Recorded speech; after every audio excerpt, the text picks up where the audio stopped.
Now, guys, I quickly wanted to touch on some college football transfer portal news that could shake up the Big Ten. Caleb Williams possibly going to the University of Wisconsin. This has completely come out of nowhere. The fit is perfect. Wisconsin clearly needs a quarterback for next year. They have a superstar running back who's only going into his true sophomore year. They've always got a great defense with Jim Leonhard as the DC. This is a perfect fit, but just the idea of Wisconsin outbidding some of these other teams with the name, image, likeness in the picture, it's a crazy thought. It says Wisconsin has emerged as a true contender to land quarterback Caleb Williams. According to On3's transfer portal rankings, Williams is the top overall quarterback and prospect available. Caleb Williams, you guys have to remember this, very unique situation with Caleb Williams. He's transferring after his true freshman season, meaning he's not a one and done. Wherever he transfers to, he has to spend 2 years starting at that school, very likely starting, and before he can go to the NFL. He needs 2 more years before he can leave for the NFL. So whichever school gets Caleb Williams, I had always thought it was going to be USC due to the Lincoln Riley connection. Caleb Williams was quoted as saying this past year the only reason he committed to Oklahoma was due to Lincoln Riley. So, one would think that he would then just transfer to USC. USC already picking up, really good transfers in the portal. I think they have 13 players that they're getting from the portal. Lincoln Riley completely remaking that roster. They are getting a superstar young receiver who was a top recruit, Mario Williams, as well. So that just seems like a great fit. The idea that Wisconsin could steal Caleb Williams not only makes them a Big Ten contender, it makes them a national contender. And guys, remember, Wisconsin's superstar running back, Braylon Allen, is also just going into his true sophomore year. So if you get Caleb Williams to transfer, you get a superstar quarterback for at least 2 years before he can go off to the NFL, and you still have your superstar running back who you have for 2 more years before he can go off to the NFL. So you would have Allen and Caleb Williams in the same backfield for 2 years. This would be huge for Wisconsin. You don't want to get overconfident. I still think he's going to USC. Lincoln Riley did hint, I believe yesterday or the day before, that USC is getting even more transfers in the transfer portal. So a lot of people speculating, that is going to be Caleb Williams, one of those transfers going to USC. I did not expect this rumor with Wisconsin getting involved in Caleb Williams. And it's gotten to the point where some of the analysts are actually projecting. This isn't like just some one-off thing. Oh, he might go there.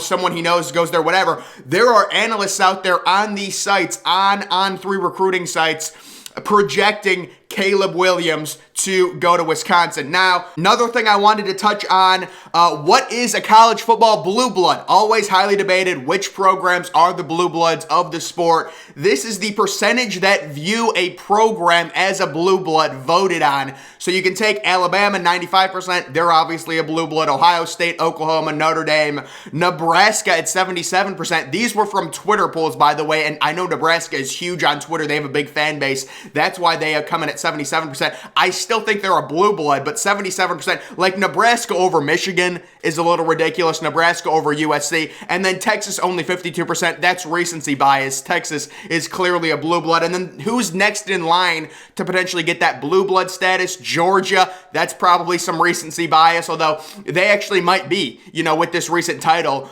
Penn State is there, LSU, Florida State, we know they got a late start, Florida, Miami. So just something interesting to look at, what do college football fans view as a blue blood?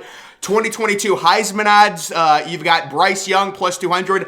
I would be very surprised if Bryce Young won the Heisman next year. I know, he's the Heisman winner, so you gotta kind of put him as the favorite, but there's only been one 2-time Heisman winner in college football history, Archie Griffin, so it'd be very surprising if Bryce Young won it next year. You've got CJ Stroud at plus 400. Caleb Williams, that's interesting, unique value, plus 900. If Caleb Williams goes to Wisconsin, has a ton of rushing touchdowns, he definitely has the narrative there. Even if he goes to USC with the talent that USC is getting, that could be good value. Bijan Robinson, I just think Texas is going to lose too many games. DJ Uiagalelei, Not liking him, I think he'll improve. He better improve, but to win the Heisman, I don't think so. Trevion Henderson, Ohio State throws the ball too much. Spencer Rattler not with South Carolina. There's just not enough skill position talent on that team. A guy that I like that's not on this list, and I know there's going to be Bama fatigue, but I really think the Heisman voters and the storyline is itching for a defensive player to win the Heisman. And you look at Will Anderson Jr., I think he was like plus 4,000 or something when I was looking at the Heisman futures. That's an interesting value because I really think they're just begging. It's like, you take a look at Aiden Hutchinson. He wasn't even in the picture for the Heisman going into the Ohio State game, and he finishes, I think, second in voting. So they're begging for a defensive player to win the Heisman. There's going to be Bama fatigue. Does another Bama player win the Heisman? I don't think Bryce Young does, but maybe Will Anderson, maybe a defensive player, if he goes crazy and has like 23 or 24 sacks, I could see a guy like Will Anderson winning the Heisman. Breaking, the Miami Hurricanes have officially retired the turnover chain. R.I.P. Mario Cristobal putting his foot down. And then this. So this is On3's final rankings in terms of the 2022 recruiting class. On3 is the newest recruiting service. I'm sure you guys know about Rivals, 247 Sports, ESPN. On3 is the newest, and honestly, they're just trolling here.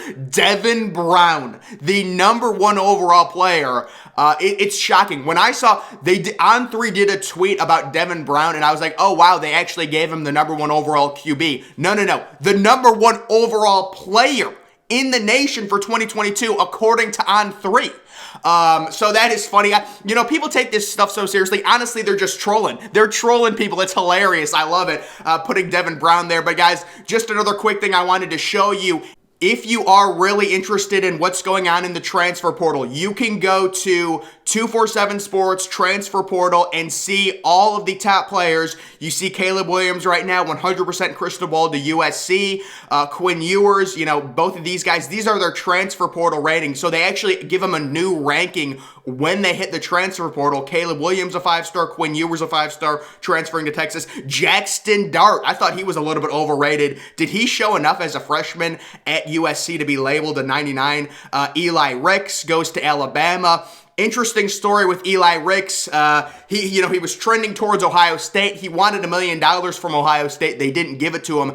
Alabama gave him $1 million. So Eli Ricks, who is an elite cornerback, is headed to Alabama. Also, apparently, Eli Ricks was telling Ohio State that if he got the slightest injury, he was just going to sit out the season and protect his draft status, and Ohio State doesn't like that, so he goes to Alabama.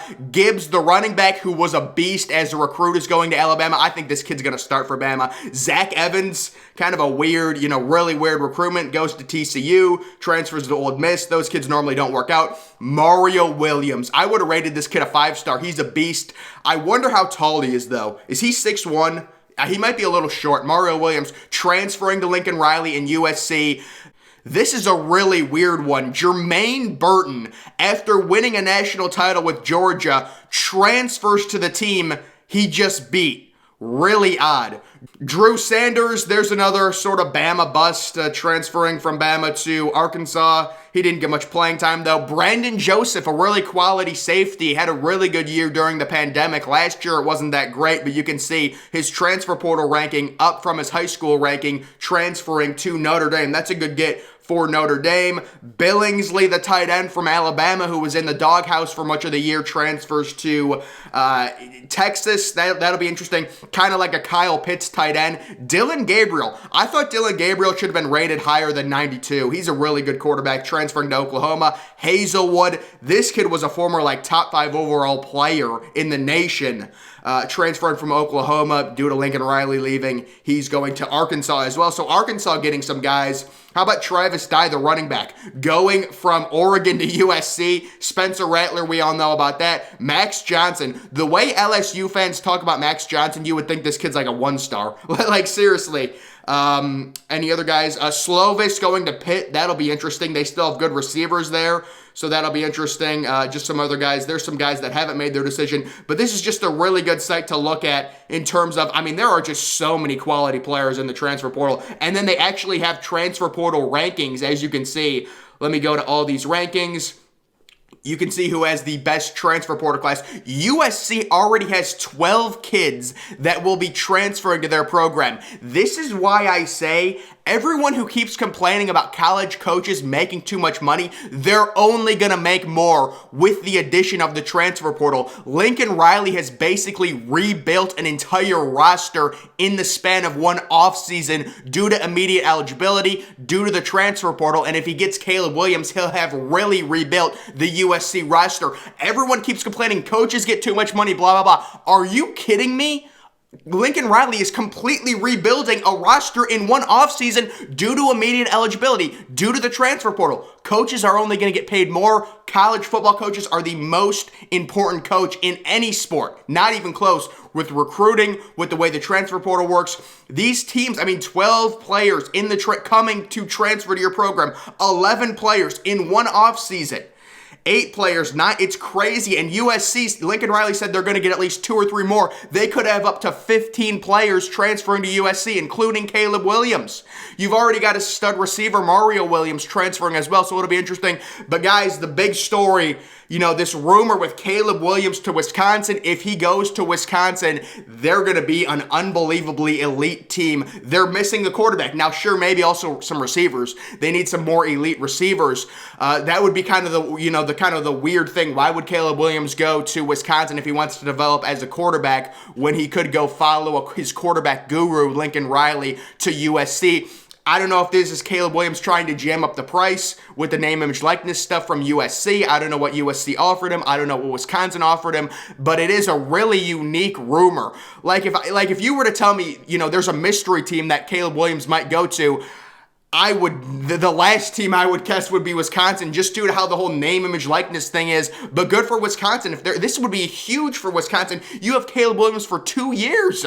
2 years, along with Braylon Allen for 2 years. They would be a true contender, not just in the Big Ten. They'd certainly be the favorite in the Big Ten West, but in all of college football, potentially making the playoff for the first time in their program history. Guys, that's going to do it for this video. Make sure you're following me on Twitter. Link to that's always in the description. I'm, of course, the Depressed Ginger. Thank you for watching.